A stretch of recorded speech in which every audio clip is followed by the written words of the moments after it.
Alors, on va faire un petit résumé sur le widget Canva de Tkinter. Donc, au départ, vous avez créé une fenêtre grand F et ensuite, à l'intérieur, vous mettez un Canva que j'ai appelé grand C. C'est un widget de cette fenêtre grand F. Et à l'intérieur de son Canva, vous avez créé un objet, disons un rectangle. Alors, pour créer des objets dans un Canva, il y a create, par exemple, create rectangle ou create ovale.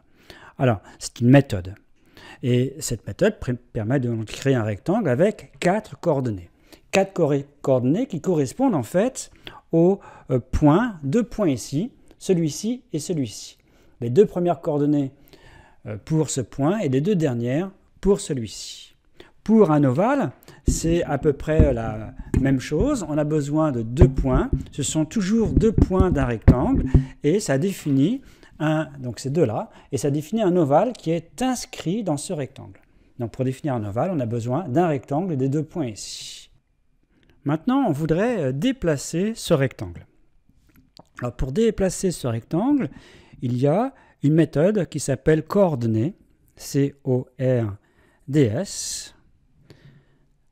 qui s'applique sur le Canva qui nous intéresse, et à l'intérieur de cette méthode, il doit y avoir comme première valeur ici, eh bien l'objet, ici par exemple le rectangle, R, et 4 autres coordonnées.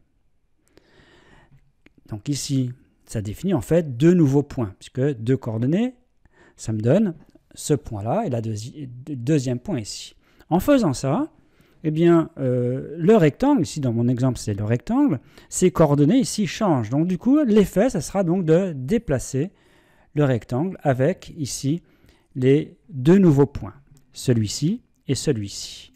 Donc ça, la méthode coordonnées, c'est coords, c'est la méthode de base pour le déplacement. Alors maintenant, on veut faire du mouvement. Le mouvement, en fait, ça veut dire qu'on va déplacer comme ça de nombreuses fois cet objet. Je prends toujours l'exemple du rectangle. Donc, chaque fois, on fera appel à la méthode coords, qui change donc les coordonnées du rectangle. Alors, pour faire du mouvement, une façon de faire du mouvement, c'est d'utiliser la méthode after. Donc, comment va-t-on faire? On va créer une fonction, def, je l'appelle func.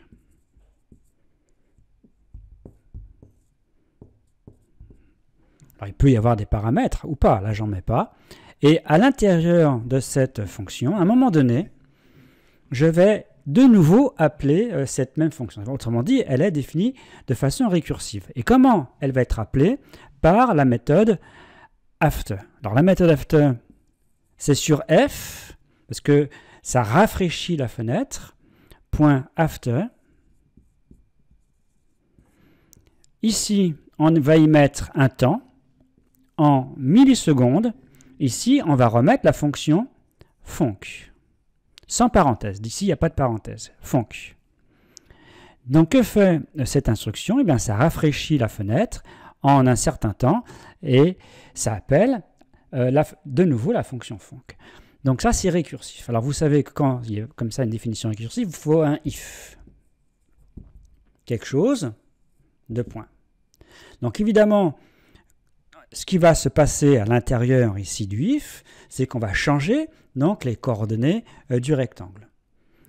Et on va appeler chaque fois la méthode coords sur ce rectangle.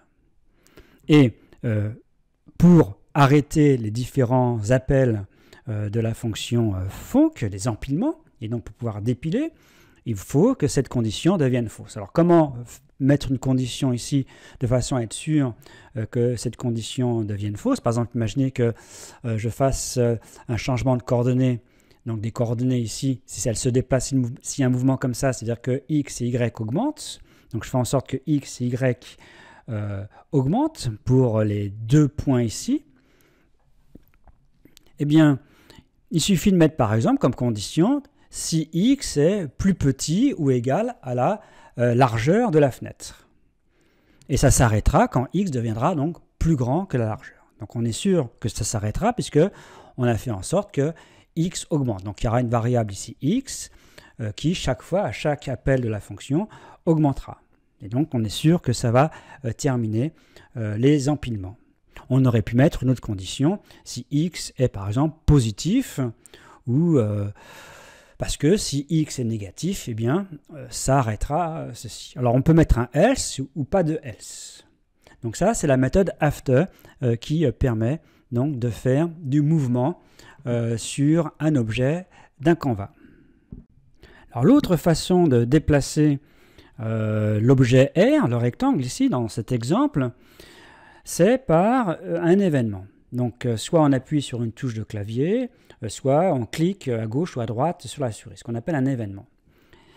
Et la syntaxe pour faire ce genre de choses, c'est dans les instructions du corps du programme principal, il va falloir mettre à un moment donné c.bind.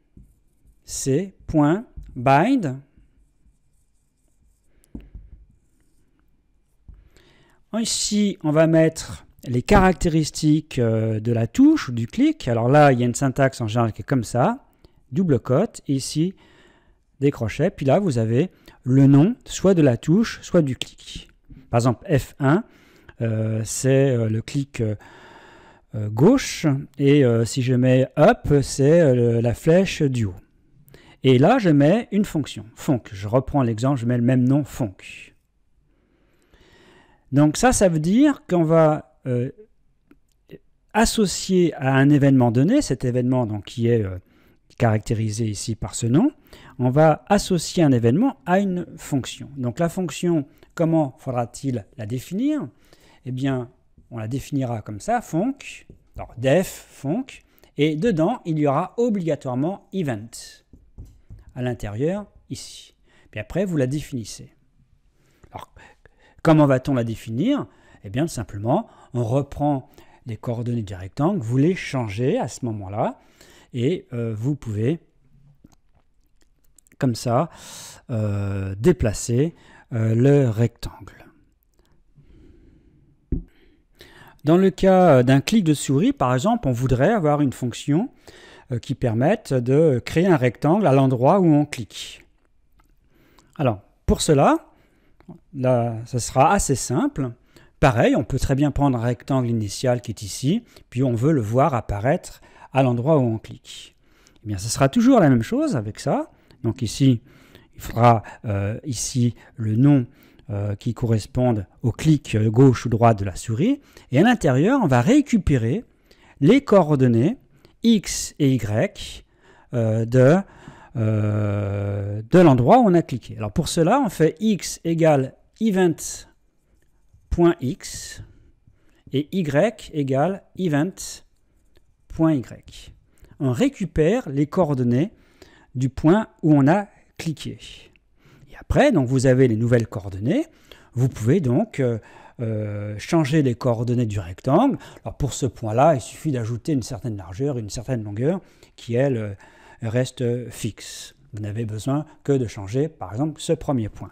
C'est exactement en faisant ça, vous le faites. Donc en fait, vous avez, disons, cliqué ici, à cet endroit-là, eh bien, cette fonction, alors il faut faire évidemment coordonnées, il faut appeler la méthode chords sur le rectangle, et dans ce cas-là, vous n'avez pas changé la largeur et la longueur, et donc dans ce cas-là, vous allez avoir le rectangle exactement à cet endroit, et là, évidemment, il n'y sera plus ici.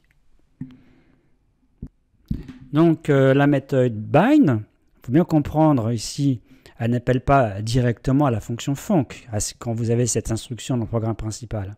Simplement, il y a un lien avec un événement ici, ça va être par exemple le clic gauche, et c'est uniquement lors du clic gauche que cette fonction est appelée. Et pour bien montrer que cette fonction et cet événement sont liés, il y a dans fonction, il y a entre parenthèses event.